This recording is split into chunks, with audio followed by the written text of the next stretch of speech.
right, hi guys, thanks for opening this video. I am Don Ford, this is Progressive Insider. You have caught, I think this is number 4 or 5, we've lost track of so many. We're doing a Bernie Delegate series where we're going through the different Bernie delegates that are doing fundraisers and all kinds of stuff. We're giving you the opportunity to get to know them. And now we're in New Hampshire, and we are talking to Sebastian Fuentes. Sebastian, how are you doing today?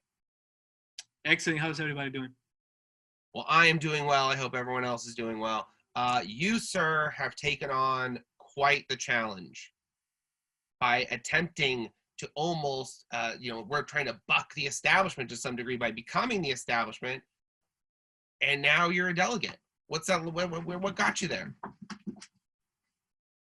I just want to start by saying that was one of the most powerful things I ever done in my life. The first one was becoming a U.S. citizen, and I think the second one was becoming a delegate, especially, cheering out for Senator Sanders. I think, as becoming a citizen is just for the first step, but getting involved with politics and trying to create change in my community, that's actually the next step. So here I am. That's what I'm trying to do. Go to Milwaukee to, just do the best I can to represent Senator Sanders and just kind of get my community more aware that there's a minority here in a really white state like New Hampshire that, want to speak up. And, we have a little bit of, we have a lot of energy. We can be loud. All Hispanic guys can be loud, but we want to put that energy, that good things. I think I've had to move a few times because of that exact thing here in Los Angeles.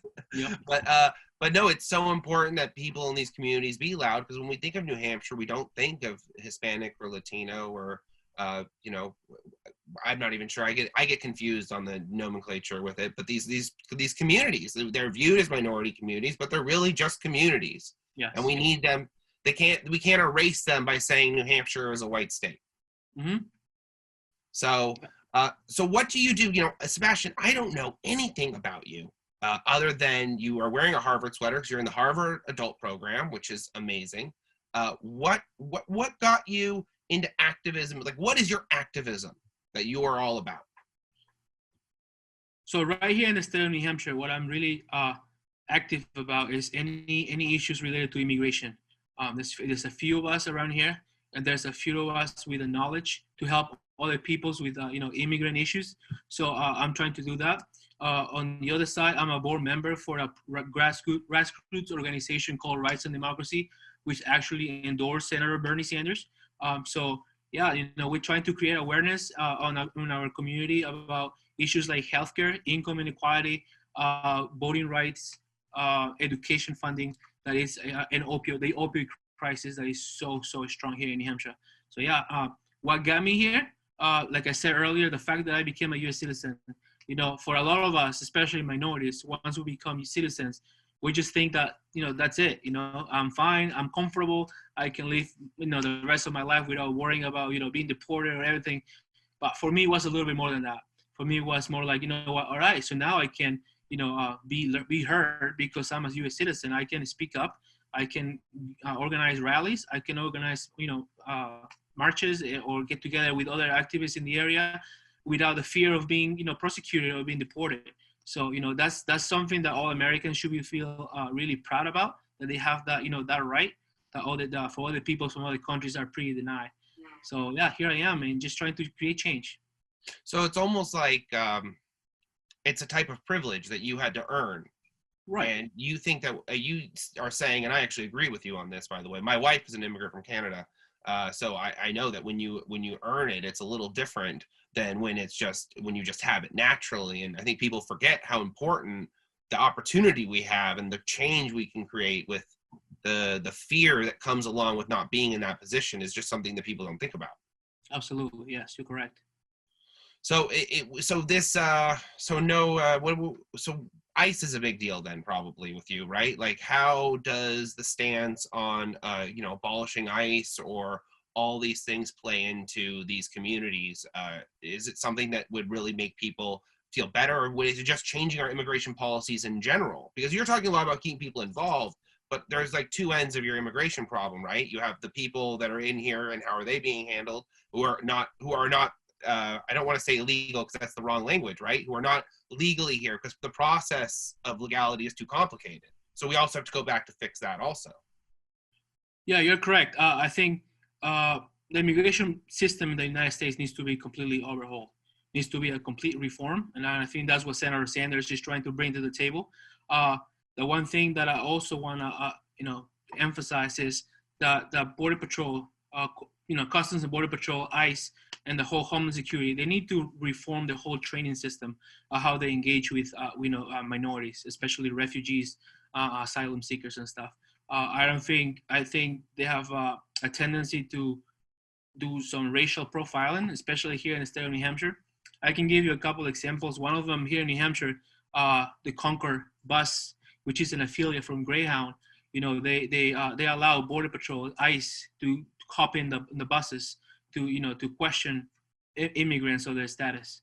I think we just did a few organizing little get-togethers to try to get to reach out to Concord and make phone calls and texts and reach out to the executive directors to, hey, you know what, you gotta do something about it.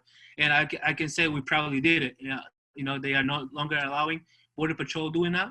Good job. I did see that in the news. I saw the Greyhound also back that they weren't going to do that anymore. Can I ask you a question real fast? I'm going to let you jump in and continue your story because I want to hear more examples on this, and everyone does. But there's a little law that I think, because you're in New Hampshire, that people don't think about. We think about it in reference to the other borders on the southern border, but the northern border, immigration, and they have additional rights within 50 miles or 100 miles of the national border. Yeah, so the law is that they have authority over 100 miles from the border. But, down in Texas, 100 miles is just a chunk of the whole state. Yeah, but that's like most of New Hampshire, right? Most of New Hampshire, is most of Vermont, is Maine, pretty much the whole state of Maine, more than half of Massachusetts, New York City, so Philadelphia, Washington, everything. So it's a huge, section of land that they have complete authority. So yeah, that's something that people in New Hampshire and Vermont and Maine are pretty conflicted about. Yeah, no, I'm super conflicted about, because I want, on one hand, I like the idea of going away from borders in general, of course, because I think we need to open things up. But I do think we need to take that process very carefully. But at the same time, we do have major security issues that are going on in our country, mostly by our own, creation. We can talk about what's going on in the Middle East and everything else later. But we do have some level of security requirements, but it's not about that anymore. They're not about protecting us. It's about oppression and taxation. Yeah, you're right. Something happened along the line. And I think what's helping this whole system to go the wrong way was that we have a really, I would say, that's my personal opinion, a racist president. It happened with Obama. It happened with previous presidents in the past. But the one thing that Donald Trump made is he made this the normal thing. He made this, the proper thing to do. We have in New Hampshire, I have racist Border Patrol agents doing checkpoints in the highway. If you have an accent, they pull you aside. You can tell them you're an American citizen, but you have an accent, you have brown skin, or you're wearing a hijab. All right, you pull to the side, and they interrogate you a little further. Do you feel like there's like a white, because we talk about this in the police systems, the racism and the white nationalists that have gone into these, because it gives them opportunities to have position of power over minorities that they wouldn't normally have. And do you feel that because of these reforms don't happen, it almost is like white nationalist recruitment? It's like how they keep their ranks full and costs down by saying, hey, we want to oppress some minorities. And that's why we're not getting reform, because it seems like it's like how we use the education system to keep the military going. So it seems like there's no investment for them to actually reform the system, because then where do they get their people from that have to do a little oppression to keep things safe, but they all go all the way with it? Yeah, no, you're correct. It's just like I said, it's unfortunately it's the normal thing in this country right now. It's allowed, and especially in New Hampshire, like we're not that many of us. I think New Hampshire immigrant population is less than 10%. So when something happens to us, it's just hard for us to make ourselves known.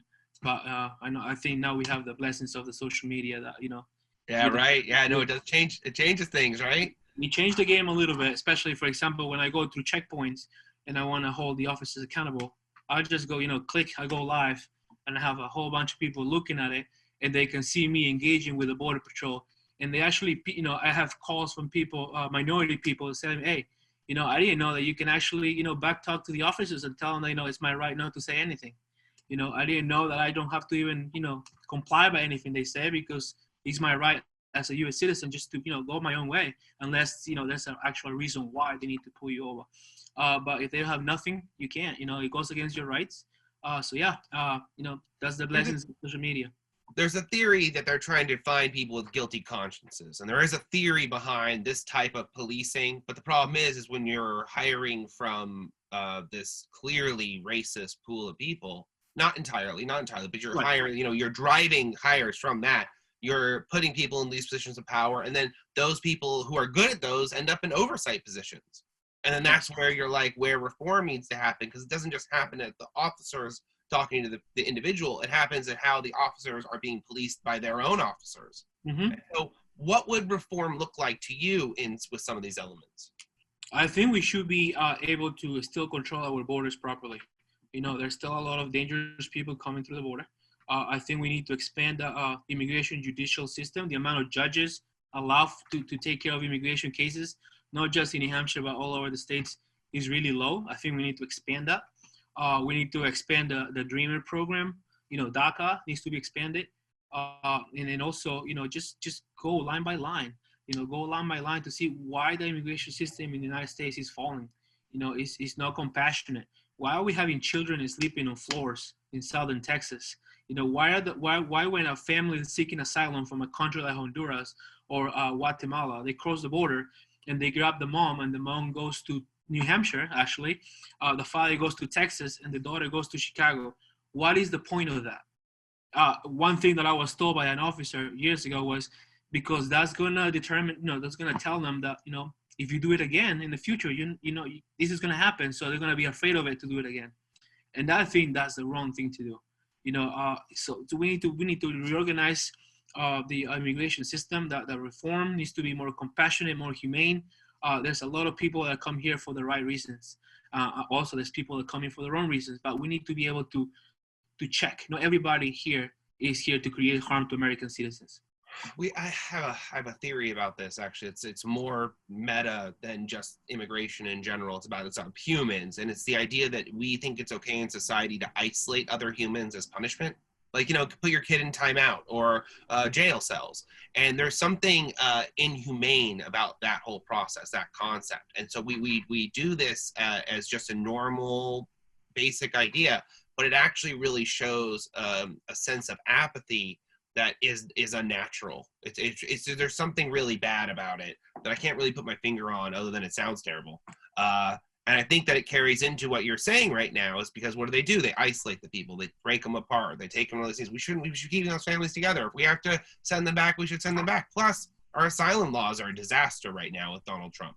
Yes. And that's, that psychological harm and damage you can do, not just the adults, but actually the children. It's something that they're never going to forget, regardless. I have friends here in New Hampshire that, that has gone through all that. And then the daughter, all remembers is the jail cell, the cold floors, having to share a bathroom with other kids that she has never met before, and then just waiting to see mom. And it takes 3 months, 4 months, sometimes more than that. So, it's just, I just think about, I have 2 kids of my own, I just think about, if it happened to me, what will be their situation? How will be their reaction? I think it's completely devastating. Yeah, no, it is really devastating. It's shocking to hear that this is the American policy. And not only that, it's not even just, Trump has put it into hyperdrive, but these were permissions that were granted by the Obama administration. Exactly. So people kind of don't really understand. They go, oh, well, this is a Republican problem. You're like, no. This is a immigration problem that affects, this is an American problem. It's an American problem. When people say, we have to take Trump down, I'm like, Trump is just one piece on this whole chessboard game. We have to take everybody else. First we got to take the Senate, we got the House of Representatives, the Congress, and also not just that, but also our local government. The state, the governors, your governors in your states. The people that they're representing you down your local state house. They need to be, be held accountable for all the actions, because the whole system is broken. And once again, this is what I think Senator Sanders is going to be the perfect fit for this, because he wants to create change, real change, humane change, And it's the change that the type of change the America truly needs, the real revolution. I totally agree with you. As you can see, I put my Bernie sign up for the delegate conversations. Yes. I think that what you're talking about, and if I understand it correctly, so feel free to correct me, is you're talking about institutionalized racism, and it's a form of systemic racism. They're similar but slightly different, and so the whole system has been built on racist laws and rules that have never really been honest about them being racist, and that is sort of where the problem comes in, because we can't even be honest with ourselves about where this all started. I mean, police were started to gather running slaves on the run, and that is ultimately not much has changed. Yes. And don't get me wrong, there's racism in all communities. Latinos can be racist against white people as well. Latinos can be racist against African Americans. It happens all around, but it's just a matter of also at the same time we're reforming immigration, we need to reform education. We need to be able to to teach our kids that everybody, regardless of color and gender or belief, we're all the same. We deserve the same quality of education, the same quality of healthcare, and then we're here for one purpose, to just, and I will take this from the Trump campaign, to really make America great, the real way.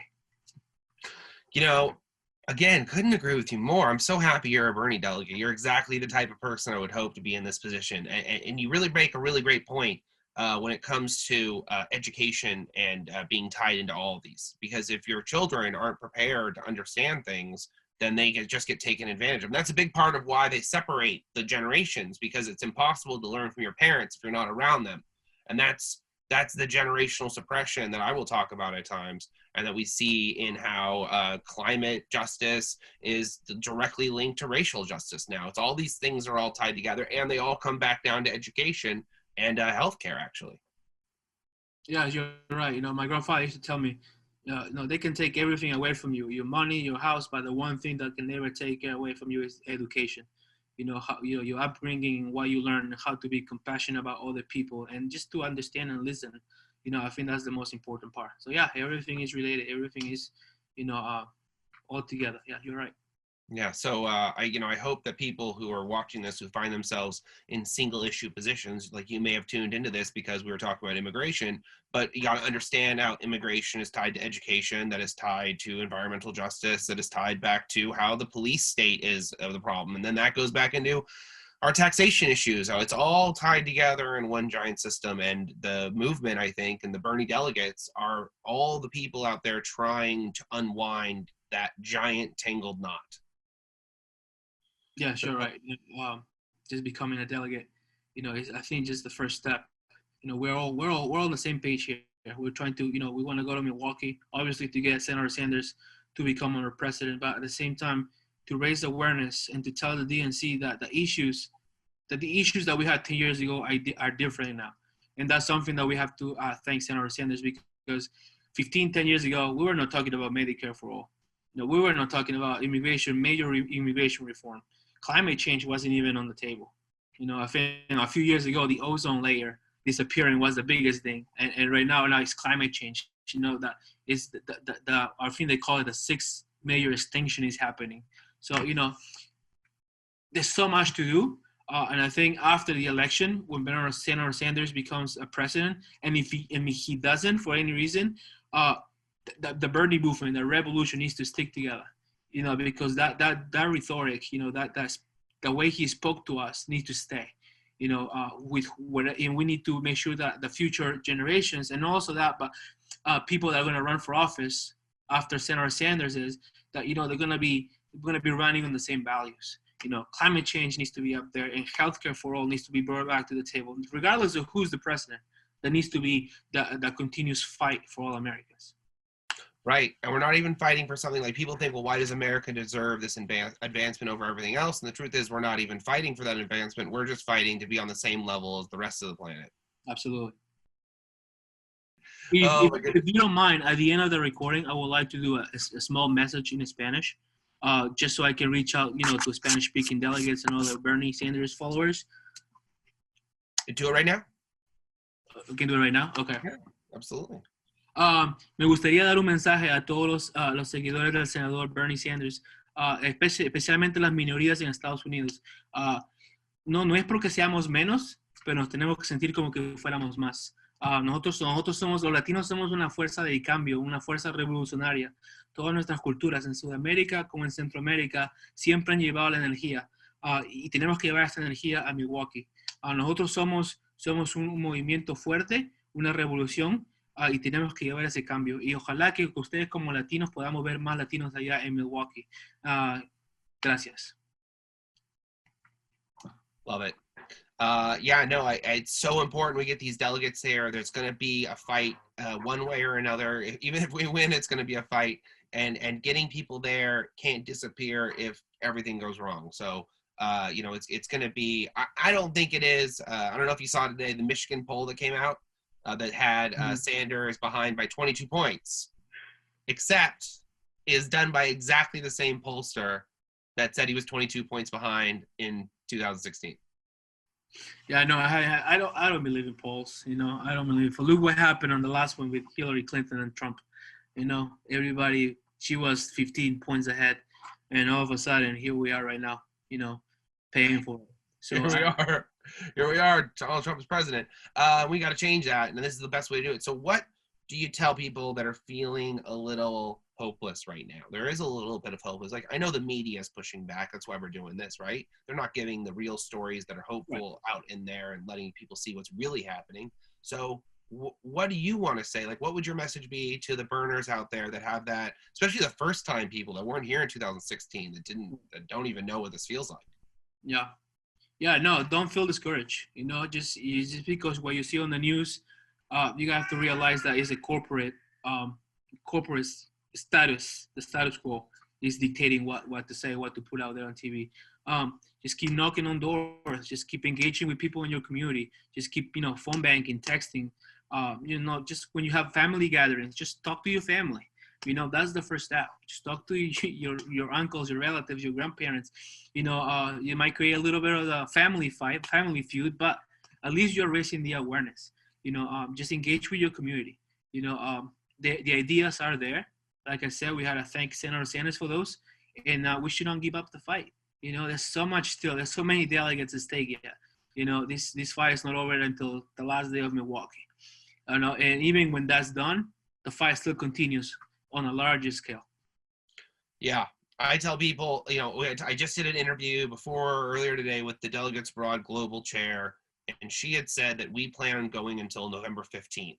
That's their plan. They're going to keep going. They assume there's going to be recounts. And I said to her, well, what we should do is we should keep going until the winter DNC meeting where the next chair is done. So it's 2021.